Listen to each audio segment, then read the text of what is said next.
మన తెలుగు నేల నేలిన మొదటి రాజవంశాల్లో ఒకటి. ఈ తెలంగాణ గడ్డపై మొట్టమొదటగా లిఖించబడిన ప్రాకృత శాసనం. మూసీ నది తీరాన గుట్టలపై స్వయంభూగా వెలిసిన నరసింహస్వామి మరియు ఆంజనేయ స్వామి శిల్పాలు. 1600 ఏళ్ల చరిత్ర కలిగిన అతి పురాతనమైన ప్రాంతమే శ్రీ కొనగండ్ల లక్ష్మీ నరసింహస్వామి దేవాలయం, చైతన్యపురి, హైదరాబాద్. ఈ నగర చరిత్రని చూసుకుంటే సుమారు 400 ఏళ్ల క్రితం ఈ నగరాన్ని నిర్మించడం జరిగింది. అయితే అంతకు ముందే ఈ ప్రాంతంలో కాకతీయులు మరియు విష్ణుకుండినులు తమ ఉనికిని చాటుకోవడం జరిగింది. నగరం మధ్య నుంచి ప్రవహించే మూసీ నది తీరాన అనేక పురాతన దేవాలయాలు కలవు. హైదరాబాద్లోని నాగోలు ప్రాంతంలో మూసీ నది చాలా విశాలంగా ప్రవహిస్తూ ఉంటుంది. ఇక్కడి నుంచి కేవలం 3 కిలోమీటర్ల దూరంలోనే ఉంటుంది చైతన్యపురి అనే ప్రాంతం. ఆ ప్రాంతపు చివర్లో మూసీ నది తీరాన ఉన్న కొండ గుట్టల మీద వెలిసిందే ఈ శ్రీ స్వయంభూ శ్రీ లక్ష్మీ నరసింహస్వామి క్షేత్రం. ఇంకెందుకు ఆలస్యం, ఈ ఆలయాన్ని సందర్శిస్తూ దీని విశేషాలు, చరిత్ర గురించి తెలుసుకుందామా? నమస్తే, నేను మీ సుధాకర్రావు. ఈరోజు మనం ఉన్నాము చైతన్యపురి దగ్గర.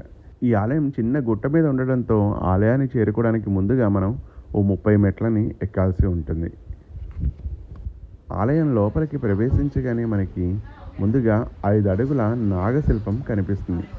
ఆ కారణం చేతనే ఈ ఆలయాన్ని ఫణిగిరి నరసింహస్వామి దేవాలయం అని కూడా పిలుస్తారు.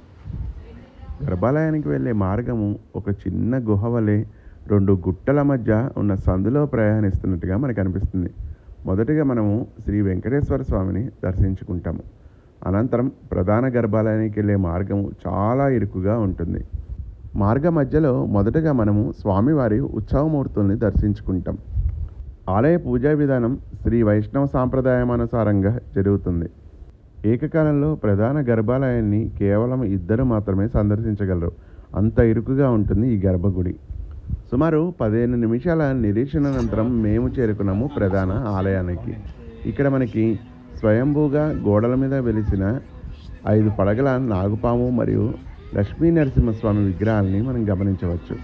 మన తెలుగు రాష్ట్రాల్లో ఉన్న దాదాపు అన్ని లక్ష్మీ నరసింహస్వామి దేవాలయాలు ఇలా సహజ సిద్ధంగా గుహల్లో ఏర్పడినవే. ఈ ఆలయ వేళలు ఉదయం 8 గంటల నుంచి మధ్యాహ్నం 12 గంటల వరకు, తిరిగి సాయంత్రం 5 గంటల నుంచి రాత్రి 8 గంటల వరకు తెరిచి ఉంటుంది. ఈ ఆలయ సమీపంలోనే ఒక యజ్ఞశాల, కళ్యాణ మండపము, గణపతి దేవాలయము, గోశాల మొదలైనవి కలవు. నిరంతరం రద్దీగా ఉండే దిల్సుఖ్ నగర్ పరిసర ప్రాంతాల్లో ఈ ఆలయం ఉన్నప్పటికీ ఎంతో ప్రశాంతంగా ఒక అడవిలో ఉన్న భావన కలిగిస్తుంది. ఈ ఆలయ ఆవరణలోని ఒక గుట్ట మీద అందంగా నిర్మించబడిన ఒక వరాహస్వామి విగ్రహాన్ని కూడా మనం దర్శించుకోవచ్చు. అసలు ఈ ప్రాంతం మొదట ఎలా ఉండేది, దీనికి విష్ణుకుండినులకు మధ్య సంబంధం ఏంటో ఇప్పుడు తెలుసుకుందాం. విష్ణుకుండినుల సామ్రాజ్యం సామాన్య శకం 4 నుంచి 6వ శతాబ్దాల మధ్య మన తెలంగాణ, ఆంధ్ర ప్రాంతాన్ని పరిపాలించిన గొప్ప రాజవంశాల్లో ఒకటి. వీరిలో 2వ మాధవవర్మ అత్యంత శక్తివంతుడు. వీరి కాలంలోనే తెలంగాణలోని దేవునిగుట్ట ఆలయము, గుంటూరు జిల్లాలోని ఉండవల్లి గుహలు, అదేవిధంగా హైదరాబాద్ సమీపంలోని కీసరగుట్ట దేవాలయం వీరి కాలంలో నిర్మించబడినవే. నల్గొండ జిల్లా వలిగొండ దగ్గరలో ఉన్న ఇంద్రపాల నగరము వీరి మొదటి రాజధాని. అనంతరం కీసరగుట్టని రాజధానిగా చేసుకుని తదనంతరం ఏలూరికి మార్చడం జరిగింది. 4వ శతాబ్దంలో విష్ణుకుండినుల రాజైన గోవిందవర్మ మొట్టమొదటిసారిగా ప్రస్తుతం మనం ఉన్న ఈ చైతన్యపురిలోనే ఒక ప్రాకృత శాసనాన్ని వేయించడం జరిగింది. నదీ తీరంలో సహజ సిద్ధంగా ఏర్పడిన ఈ కొండల మీద ఒకప్పుడు బౌద్ధులు మరియు జైనులు తమ నివాసాలని ఏర్పరచుకున్నారు. దానికి అనేక గుర్తులు ఇక్కడ మనం గమనించవచ్చు. ఇక్కడ ప్రధానంగా 2 శాసనాలు ఉంటాయి. అయితే ఆ శాసనాలని ఇప్పటికీ డీకోడ్ చేయలేకపోయారు. ప్రస్తుతం మీరు చూస్తున్న ఈ గుట్ట మీదే ఆ 2 శాసనాలు కలవు.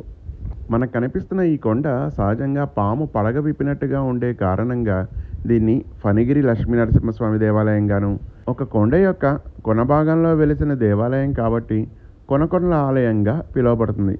ఇదండి 1600 ఏళ్ల చరిత్ర కలిగిన విష్ణుకుండినుల ప్రాంతం మరియు పురాతన నరసింహస్వామి దేవాలయం యొక్క విశేషాలు.